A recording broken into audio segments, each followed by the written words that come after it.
Now on FEMA.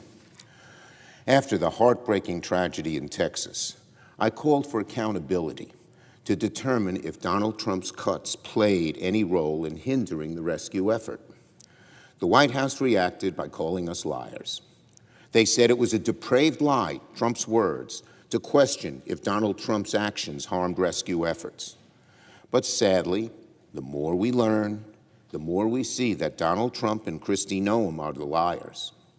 And there's very little doubt DOGE cuts made things worse at FEMA and affected what happened in Texas. Yesterday, the New York Times reported that the head of FEMA's FEMA's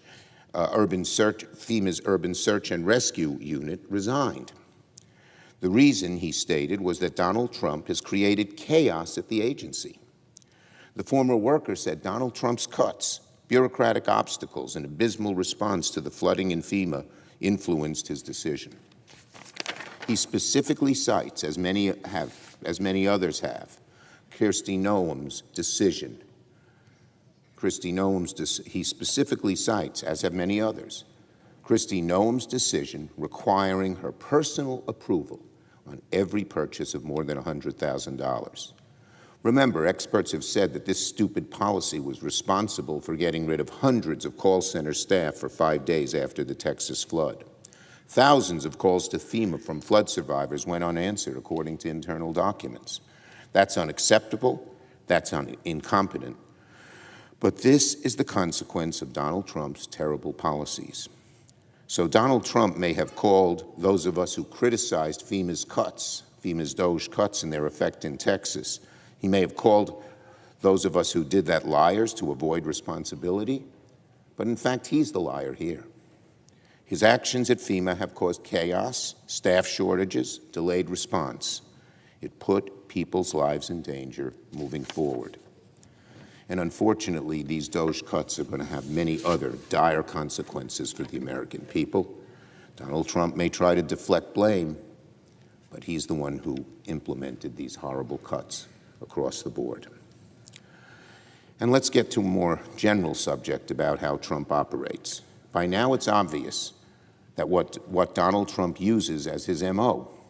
Whenever he points the finger, whenever he launches insults at others, what he is really doing is deflecting from something he knows he is guilty of himself. I just said Donald Trump called us liars for asking about his role in cutting FEMA funding. Turns out he's the liar here. And yesterday, Donald Trump accused President Obama for treason without any evidence, saying he tried to steal the 2016 election and tried to use the issue of Russia to smear him. This is delusional. Trump sounds unwell when he accuses Obama of treason. But not only that, who was the one who we know tried to blackmail a foreign head of state to gain dirt against a political opponent? Who was the one? Donald Trump. Who incited the violent insurrection against the U.S. Capitol to try and prevent the certification of the 2020 election? Donald Trump.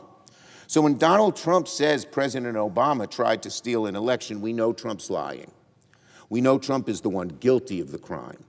And he is trying to deflect from his own lawlessness by inciting a violent insurrection in the Capitol. To accuse others of what he is guilty of doing is how Donald Trump operates. He has for decades.